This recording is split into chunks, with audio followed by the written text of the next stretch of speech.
오케이.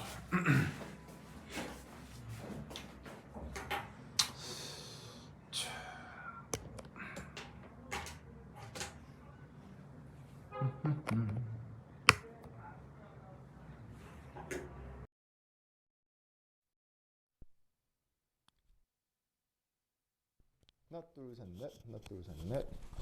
여러분 방금 마이크 세팅했거든요. 소리 잘 들어가요? 하나 둘 셋 넷, 하나 둘 셋 넷. 룰루룰루. 하나 둘 셋 넷, 하나 둘 셋 넷. 소리 잘 들려요? 오케이.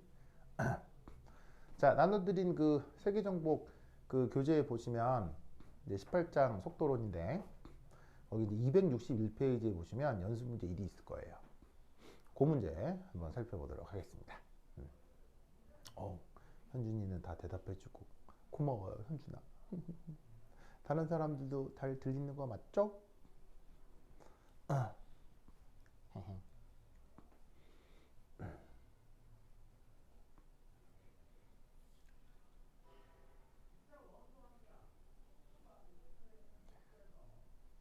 호호호.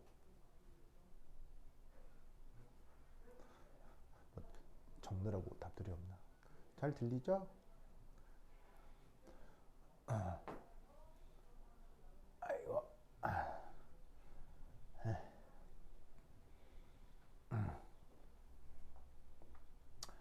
자, 봅시다.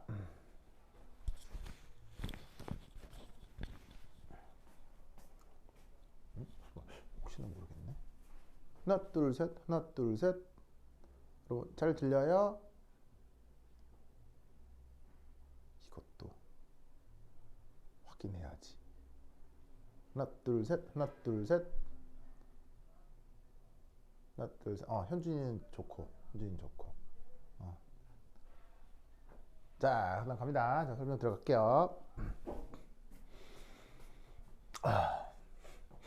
자, 요 연습 문제 1에 보면 그 묘한 그 반응식이 하나가 있는데요. 반응식이 좀 독특하게 쓰여져 있어요. 어떻게 쓰여져 있냐면 이 반응물 쪽하고 생성물 쪽이 보시다시피 이게 좀 똑같이 지금 쓰여져 있거든요. 뭔가요? 어떤 하나의 화학종이. 그래서 이게 반응물에도 생성물에도 화합물이 같은 게 있으면 보통은 화학 반응식 쓸 때 이렇게 안 쓰잖아요. 그냥 최소로 간단하게 표현하는데 이게 왜일까라고 묻는다면 문제에 이제 이런 말이 있을 거예요. 얘가 어쨌거나 단일 단계 반응으로 진행이 되는데 문제에서 이제 뭐라고 돼 있냐면 I2의 충돌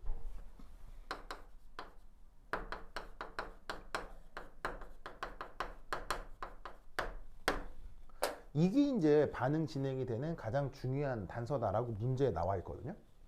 그래서 반응식을 이렇게 쓴 이유는 이 아이오다인 사이의 충돌 이걸 보여주기 위해서 반응식을 이렇게 이제 표기를 한 거예요.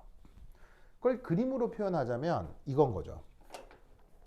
자, I2라고 하는 아이오다인 분자가 있는데 이 두 개가 어디선가 날아와요. 슝, 슝 하고 날아와요. 그런 다음에 이제 어떤 상태에서 이렇게 쾅 하고 얘가 충돌하게 되겠죠. 그런 다음 충돌한 상태에서 어떤 아이오다인 분자는 이렇게 원자화가 되고 어떤 아이오다인 분자는 그냥 다시 원래대로 진행을 하는 거죠. 그래서 사실은 알자 반응은 여기 있는 이 아이오다인 분자가 아이오다인 원자화되는 게 알자 반응인데 그거와 별개로 또 다른 아이오다인 분자는 바로 어떻게 된다? 충돌을 통해 운동 에너지를 제공하고 있는 것이다. 그리고 그것으로 그 녀석의 역할은 다 한다. 이런 식으로 이 반응의 메커니즘을 그림으로 설명할 수 있는데 그걸 텍스트로 말로는 그냥 I2 사이의 충돌로 단일 단계 반응으로 진행된다라고 얘기를 하고 있는 거예요. 뭔 뜻인지 아시겠죠? 알겠죠? 그렇다고 하면 이때 이 과정에 대해서 짜잔 반응 속도 이 반응 속도를 짜잔 속도 법칙에 입각하여는 어떻게 써야 할까요? 바로 K 한 다음에 I2 농도의 제곱 이렇게 쓰셔야 되겠죠. 자, 여기 제곱은 어디 있는 녀석입니까? 바로 여기요. 자, 단일 단계 반응은 한 번의 충돌로 생성물이 될 수 있는 반응인데 이때 충돌을 한다. 단일 단계로 진행이 된다. 라고 하면 주어져 있는 반응식상의 개수가 바로 그 화학종의 농도 차수 표현이 되는 거죠. 그래서 지금 이 둘 사이의 충돌이 반응이 중요하기 때문에 충돌이 되려면 두 분자 사이가 돼야 되고 두 분자 사이라고 하면 이 개수 1을 이렇게 차수로 표현을 해주면 된다 이런 말이에요. 그래서 지금 이 반응 메커니즘으로부터 이 반응의 속도식은 이런 식으로 표현이 되고 있겠구나. 자, 그런데 메커니즘과 별개로 그냥 양적으로는 어떤 생각을 할 수 있냐면 그냥 아이오다인 분자가 아이오다인 원자가 될 뿐인 거예요. 그럼 이때 여기에 있는 이 반응 속도를 어떻게 그냥 수리적 통계적으로만 표현한다면 여기에 있는 반응 속도를 어떻게 표현할 수 있겠습니까? 바로 마이너스 di2 dt 그 다음 더하기 2분의 1 di dt 이렇게 표현을 해볼 수 있다 이런 말이죠. 아시겠죠? 자, 여기 2분의 1이 있는 이유는 뭐 때문이겠습니까? 바로 생성물 앞에 화학연원 개수가 2기 때문에 그걸 수리적으로 이렇게 미분형으로 표현을 할 때는 그 화학연원 개수를 나누어 변화율을 표현해 주셔야 되죠. 그래서 이게 바로 통계적으로 표현된 반응 속도가 되겠습니다. 근데 뭐가 됐건 간에 이 수식이나 요 수식이나 같아야 돼요, 달라야 돼요? 당연히 같아야 되겠죠. 그러니까 요 놈하고 요 놈이 같다라고 둔다면 이때 우리는 뭐 K의 I2의 제곱이 같아야 되니까 2분의 1 di dt 이렇게 표현이 됨을 알 수 있습니다. 그러면 이것으로부터 최종적으로 시간에 따른 아이오다인 농도의 증가량은 어떻게? 2K의 I2의 제곱 이렇게 표현할 수 있죠. 그래서 뭐 아주 어려운 건 아닌데 그 반응 속도식의 정의 그 다음에 간단한 단일 단계 반응의 메커니즘 그런 것들이 융합된 문제입니다. 그래서 어렵고 시간이 오래 걸리는 문제는 아닌데 그러니까 기초적인 개념을 확인해 볼 수 있는 좋은 문제입니다. 자, 필기 마무리 하시고요.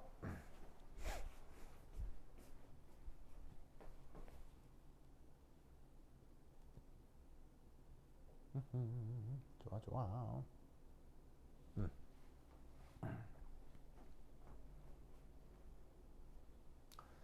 자, 쓰였죠? 자, 15초 후에 지우겠습니다.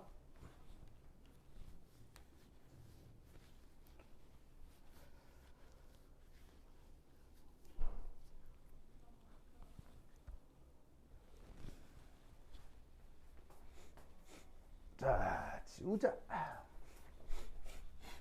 에이.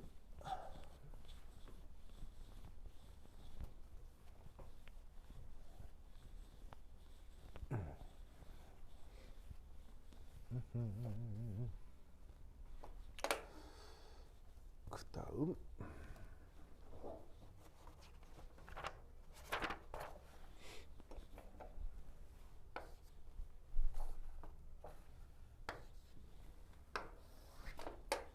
자, 한 장 넘기시면 거기 262페이지에 연습 문제 3번이 있거든요. 이걸 해볼 거예요. 그죠? 3번. 이거 표 어떻게 그리지?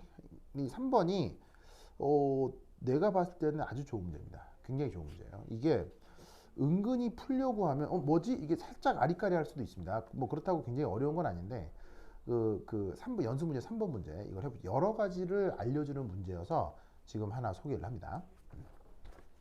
자, 나는 여기 이제 좀 이제 표를 그릴 테니 그 전에 여러분들은 연습 문제 3을 한번 생각해 보도록 하세요.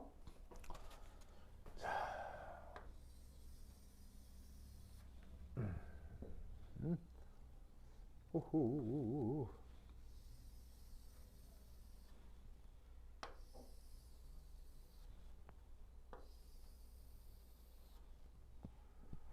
자, 됐고.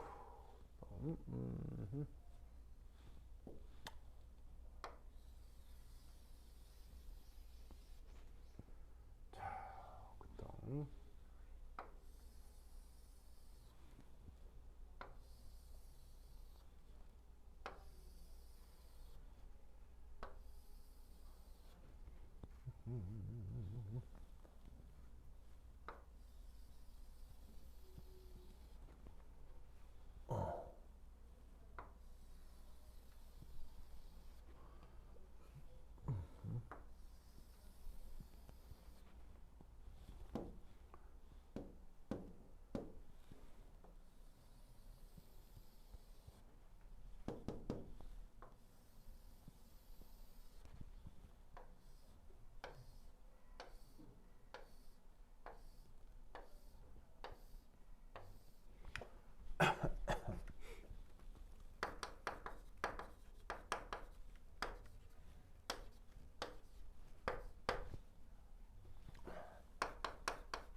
아이고.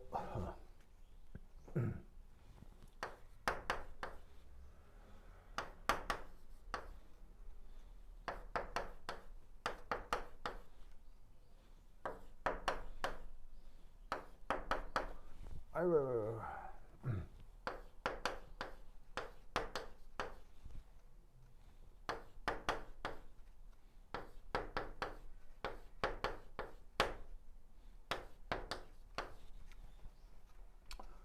그리고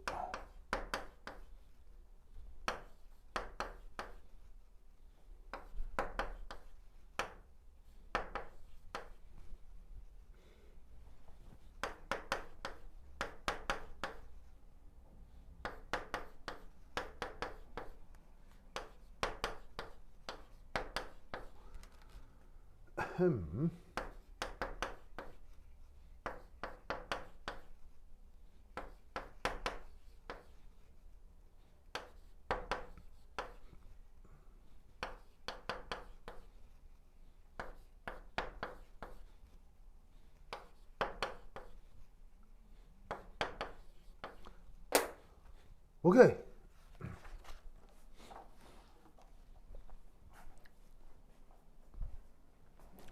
자, 주어진 이 문제 잘 풀 수 있겠어요?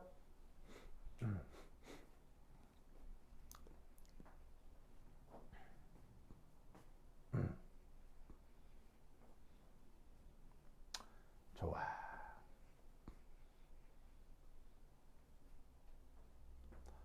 자, 한번 풀어보도록 하겠습니다.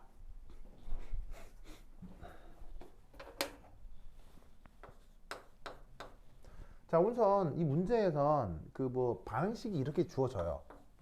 뭐 A가 있고 B가 있고 C가 반응을 해서 D가 된다더라. 그래서 이제 문제를 보면 A에서 B까지는 이게 이제 반응물이고 여기에 있는 D가 생성물이야.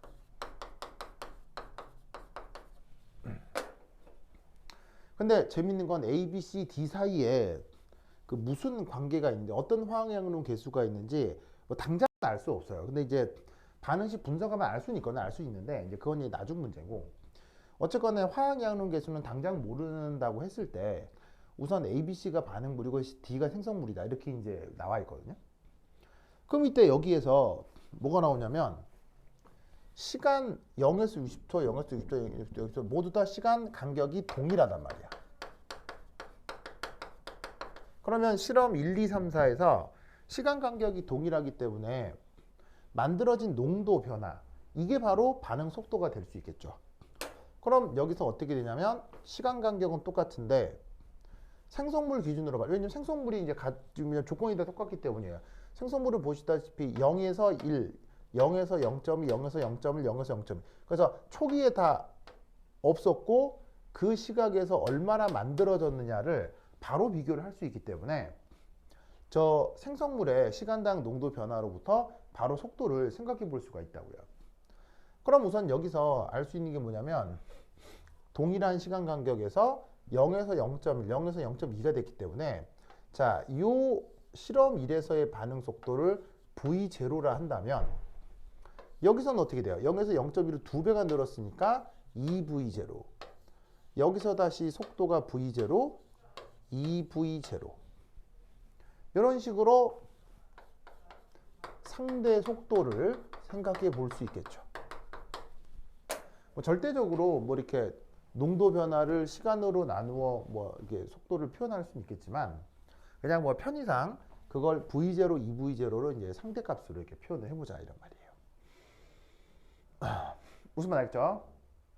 이때 여기서 두 번째 이 속도 법칙을 정해보자고요. 자, 여기서 속도 법칙은 어떻게 나타나겠습니까? 바로 V 한 다음에 반응 속도죠. 속도 상수 K에 반응물이 A, B, C 세 개라며. 그러면 A에 대해서 이제 K, L승. B에 대해서 M승. C에 대해서 N승의 반응 차수가 나타난다고 치겠습니다. 당연히 저기서 LMN은 어떻게 결정해야 됩니까? 실험으로 결정을 해야 되죠. 자, 그리고 이때 여기에 있는 A가 됐건 B가 됐건 C가 됐건 얘네들은 다 뭐예요? 반응물의 초기 농도, 그것으로 반응 속도가 항상 표현되죠. 즉 A가 됐건 B가 됐건 C가 됐건 반응물의 초기 농도로 저기에 있는 그 속도식이 표현된다라고 하는 게 속도 법칙이잖아요. 그럼 이게 초기 농도라고 하는 걸 내가 왜 강조하냐면 자 보세요. 시간이 0초에서 60초로 이동했어요. 변했어요. 그럼 0초에서 60초로 변할 때 초기 농도는 어디예요? 바로 여기죠. 0시간에서 60초로 변했을 때 초기 농도는 어디예요? 여기죠.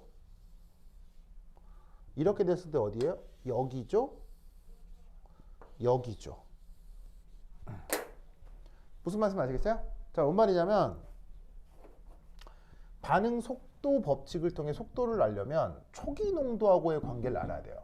그럼 이 말은 시간 0초에서의 농도가 0초에서의 농도가 어떻게 되는지가 중요하지, 시간이 일정 시간 지난 다음 이건 중요하지 않다는 얘기예요.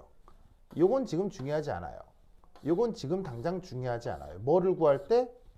차수를 구할 때.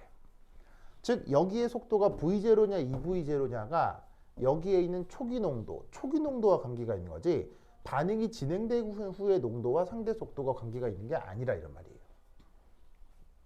무슨 뜻인지 아시겠죠? 알겠죠?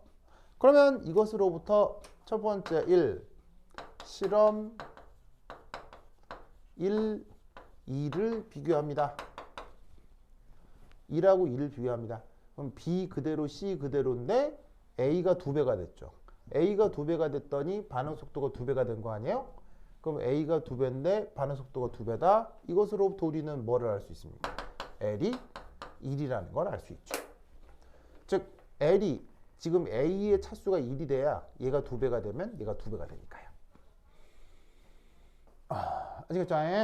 자, 그 다음 두 번째 실험 1, 3을 비교하겠습니다.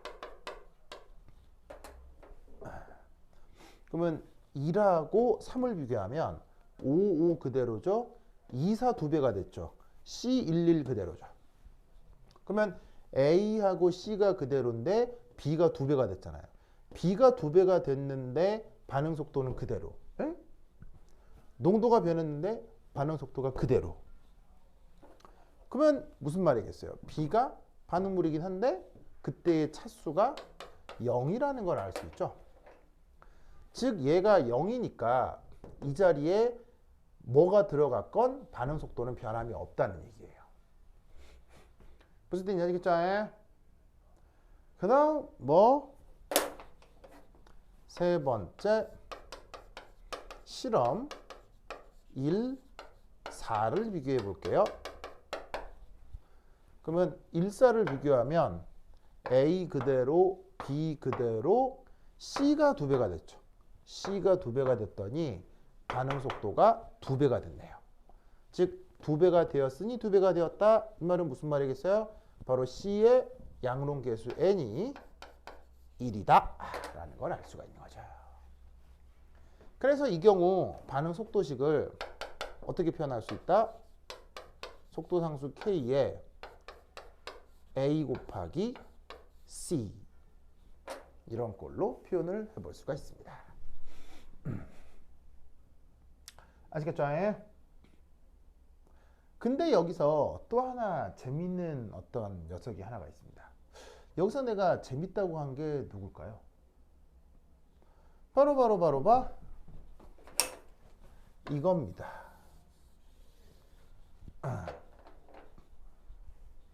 자, 저기 뭐냐?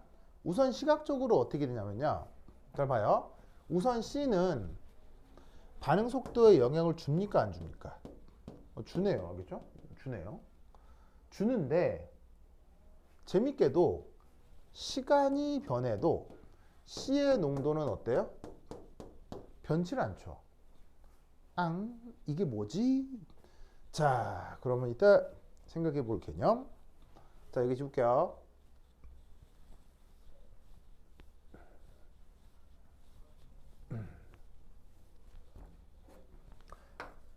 자, 우리말로는 촉매라고 하고요. 그 다음 영어 표현으로는 캐털리스트라고 합니다. 자, 이 촉매라고 하는 녀석은 뭐냐면 바로 이겁니다. 반응 시작부터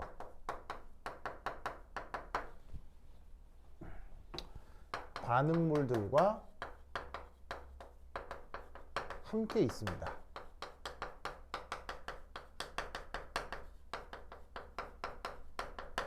그런데 반응이 끝났어요.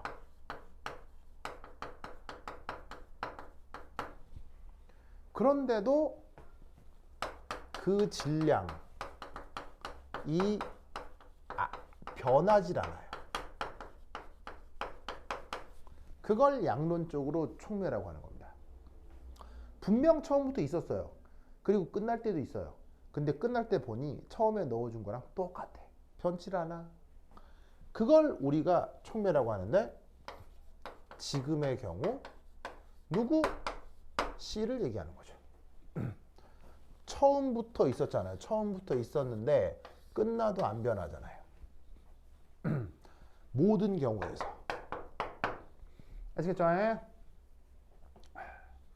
그럼 이 촉매는 어떻게 되냐면 반응 속도에 영향을 줍니다.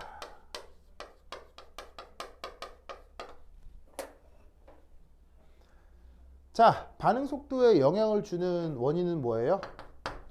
바로 반응 경로가 새로이 변하기 때문이죠. 그래서 촉매가 있기 전후에 전체 반응의 반응 경로는 완전 달라집니다. 반응 경로가 다르다는 얘기는 다른 반응 중간체가 생긴다는 얘기예요. 그래서 반응 경로가 변한다. 다른 말로는 반응 중간체가 달라지죠. 반응 중간체가 달라진다 이 말이 반응 경로가 변한다 이런 얘기인 거예요. 자, 반응 속도에 영향을 준다. 이 말은 뭐냐면 반응 속도가 더 빨라질 수도 있고 혹은 더 느려질 수도 있다는 얘기예요. 그래서 촉매를 쓰면 내가 원하는 대로 반응을 더 빠르게도 느리게도 바꿀 수 있다는 얘기죠. 물론 뭐 상업적인 관점에서 보통의 경우 반응 속도는 빠르게 하는 게 많을까요? 적게 하는, 느리게 하는 게 많을까요? 촉매는 보통 빠르게 하는 게 더 많죠. 왜냐면 이게 보통 돈이 되기 때문에.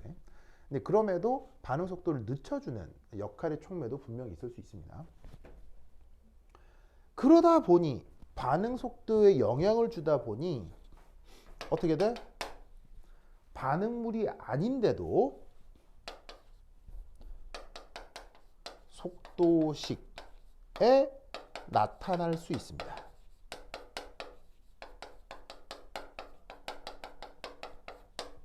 어떤 식으로? 이런 식으로. 아시겠죠?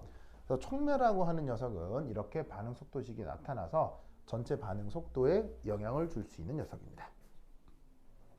그래서 이 문제가 뭐 역시나 아주 어려운 건 아닌데 정보가 저렇게 데이터 테이블로 주어져 있고 테이블에 나와 있는 정보들을 해석을 할 때 이 뭐지? 하고 약간 아리까리 할 수 있으며 특히나 이 문제는 또 촉매의 존재를 언급해 주고 있어서 나는 개인적으로 교육용으로다가 상당히 괜찮은 문제가 아닌가 싶어서 소개를 합니다. 자, 필기 마무리 하시고요. 15초 후에 지우겠습니다.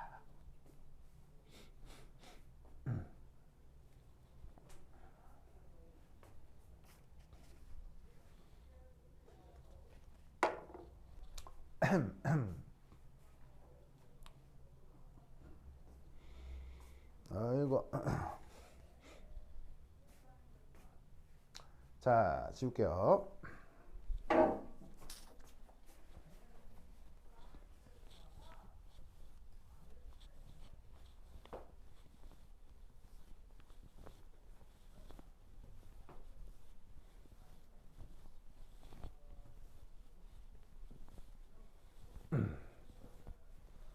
아이고.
자, 연습 문제 6 한번 트라이 해보세요.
오케이.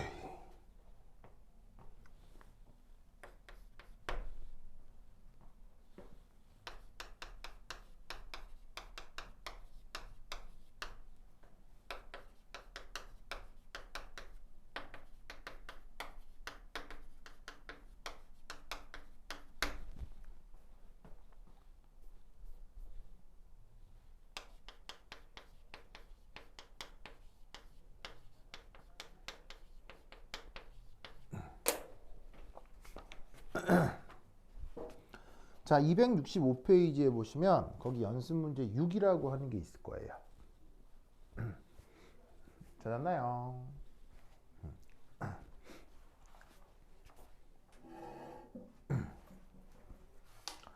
아이고 다리야.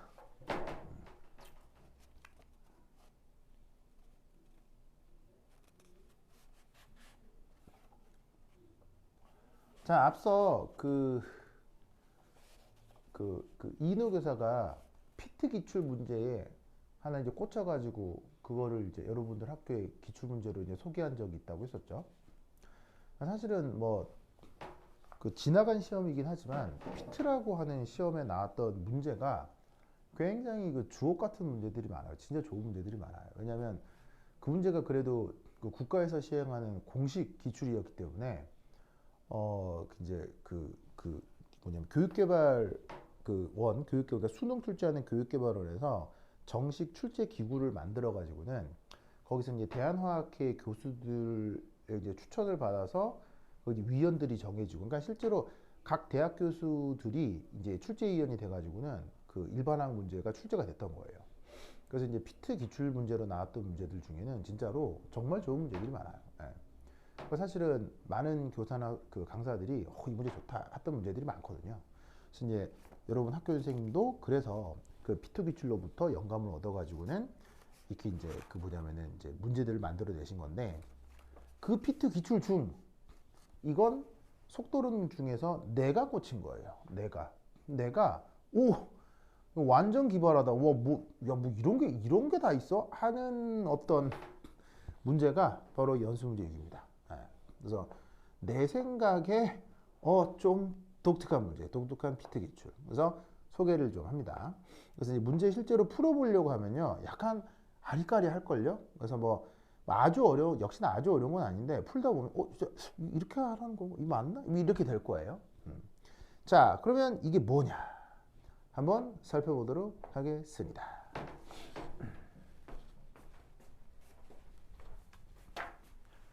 자, 어떤 반응이 주어져 있는데 AB는 반응물이고 CD는 생성물입니다. 근데 이제 반응이 왔다리 갔다리 이렇게 가역적으로 평행인가 봐요. 그래서 정반응 속도도 있는데 역반응 속도도 있어요. 이때 이제 FR 이런 식의 표현을 쓰는데, 이게 저런 표현들이 어쩌다가 속도론에서 나올 수 있거든요. FR 뭐 이러면 쓰면 F는 forward가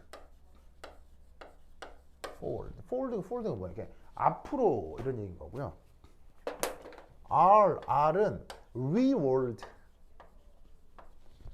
거꾸로 뭐 이런 뜻이죠. 네. 그래서 이제 이렇게 정반응 속도를 F, 역반응 속도를 R 이렇게 뒀고요. 문제에서는 각각의 속도 상수가 이렇고 각각의 이제 농도 곱으로 표현이 된 겁니다. 자, 그렇다면 여기서 우리가 알 수 있는 건 화학 양론 개수의 비가 1대 1대 1대 1인데 반응 속도가 다 1111이어서 이 반응은 단일 단계 반응이겠다. 그죠? 이 반응은 절대로 단일 단계 반응이라고 가정해서는 안 됩니다. 왜냐하면 문제에 단일 단계 반응이라는 언급이 없죠. 그리고 단일 단계 반응이 아니어도 우연찮게 화학양론 계수가 속도론의 차수일 수도 있습니다.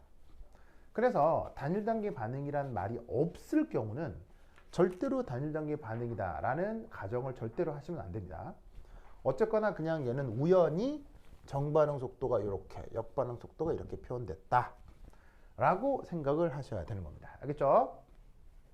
자, 그것에 대해서 속도 상수에 대한 온도의 영향 수식이 여기 나와 있네요. 보이시죠? 속도 상수에 대한 온도의 영향 바로 누구 얘기하는 거겠습니까? 바로 아레니우스. 그 아레니우스의 그 속도 상수 식으로부터 이렇게 그 온도의 역수와 속도 상수 로그에 대한 직선 관계가 있다는 거 여러 번 들은 적 있죠? 자, 이때 여기에서 위쪽은 역반응 속도 상수, 아래쪽은 정반응 속도 상수인가 봐요. 무슨 말이냐면 이 각각이 위에 거는 로그 K 리버스, 아래쪽에 있는 건 로그 K 포워드에 대한 온도에 따른 속도 상수 변화를 보여주고 있는 거다. 이렇게 생각을 하면 된다. 이런 말이죠. 아시겠죠? 알겠죠?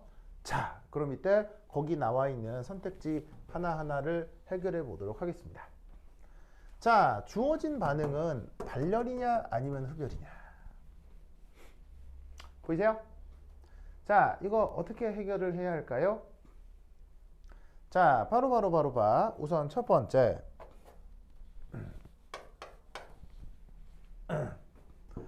자, 저기서 보시면 주어진 그래프에서 이걸 아셔야 되겠죠?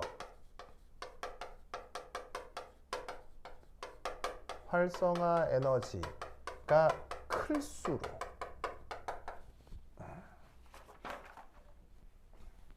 어떻게 된다?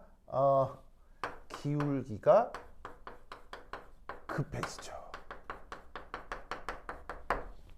자, 뭔 말이냐면 아까 아레니우스 속도 상수식이 있다고 했죠? 그게 어떻게 돼요? 로그 K는 마이너스 R분의 EA. 자, 이렇게 표현되는 게 바로 아레니우스가 제시한 온도에 따른 속도 상수 변화 어떤 그래프입니다. 변화의 수식입니다. 이때 기울기가 어디 있나요? 요거. 그러면 여기서 우리는 뭘 할 수 있냐면 이게 바로 마이너스 R분의 EA 역반응이죠. 리버스. 아래쪽에 있는 게 마이너스 R분의 EA forward. 그 기울기가 각각 이거로 표현된다라는 걸 알 수 있는 거죠. 그러면 여기 EAR, EAF 이게 뭐겠어요? 바로 역반응의 활성화 에너지, 정반응의 활성화 에너지 라고 생각하면 된다는 얘기죠.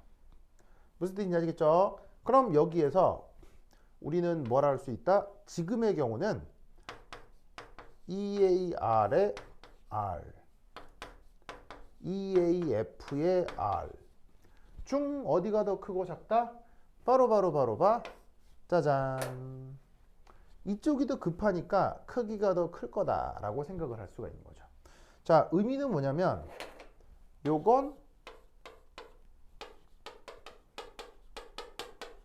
역반응의 활성화 에너지인 거고요. 그렇다면 얘는 정반응의 활성화 에너지다. 이렇게 생각을 해볼 수가 있죠. 자, 그럼 이것으로부터 우리는 또 어떤 생각을 해볼 수가 있느냐?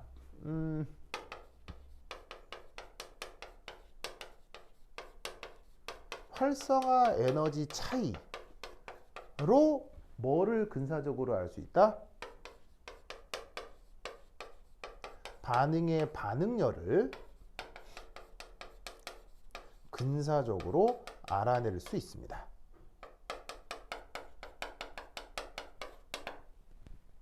자, 그럼 이 말은 무슨 말이냐? 자, 위쪽이 이제 에너지 축이고 x축이 반응 경로라고 하겠습니다.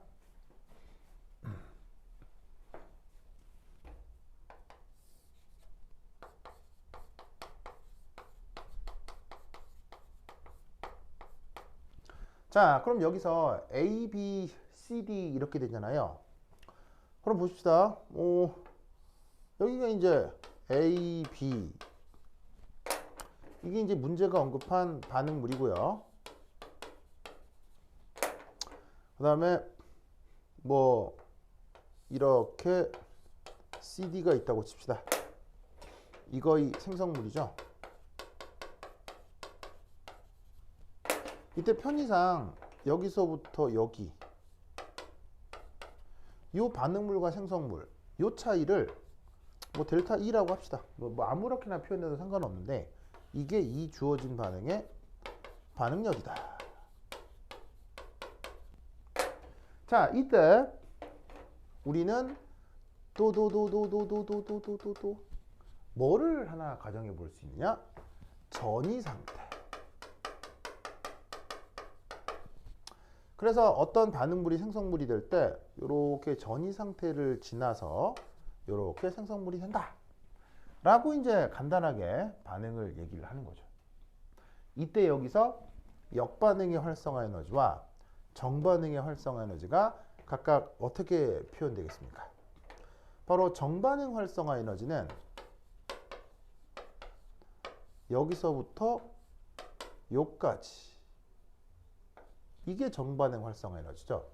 바로 반응물이 전이 상태까지 도달할 때 필요한 에너지가 활성화 에너지란 말이에요. 그러면 역반응 활성화 에너지는 어디입니까? 바로 여기죠. 생성물이 전이 상태에 도달할 때 필요한 에너지가 바로 역반응 활성화 에너지죠. 그러면 여기에 있는 이 반응열, 이 여기에 있는 정반응 활성화 에너지와 역반응 활성화 에너지랑 무슨 관계가 있겠습니까? 여기서의 화학 반응이란 여기서 이렇게 진행되는 걸 의미하는 거 아니에요. 그러면 이 화살표를 고려하면 우리는 이걸 알 수 있겠네요. 바로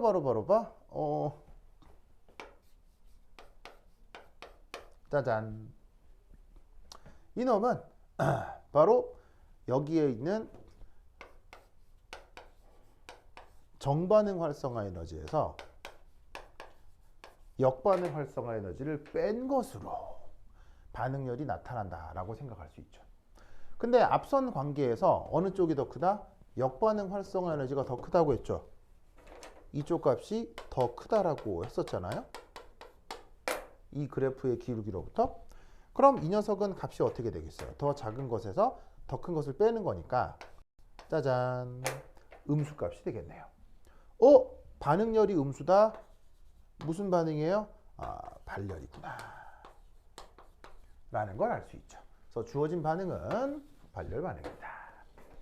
그래서 그 온도에 따른 속도 상수 변화로부터 활성화 에너지를 근사해 가지고는 정반응과 역반응의 어떤 활성화 에너지를 구할 수 있고 그것으로부터 얘가 발열인지 흡열인지 판단할 수가 있죠. 자, 그 다음 두 번째. 자, 다 쓰셨죠? 지웁니다. 준다. 자, 두 번째. 자, 줄게요. A.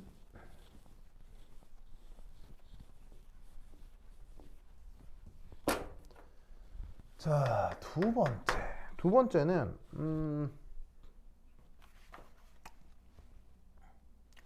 온도 T1에서 평형상수 주어진 반응의 평형상수가 있나 본데 이게 1보다 크네요. 어디서? 온도 T1에서. 즉 이렇게 되는 게 맞니? 뭐 이런 걸 묻고 있는 거예요. 아시겠죠? 자, 그러면 우선 뭘 하나를 생각해 볼 수 있냐면 여기에 있는 그 이제 평형상수가 어떻게 되는지를 한번 생각해 볼 필요가 있는데 우선 첫 번째 1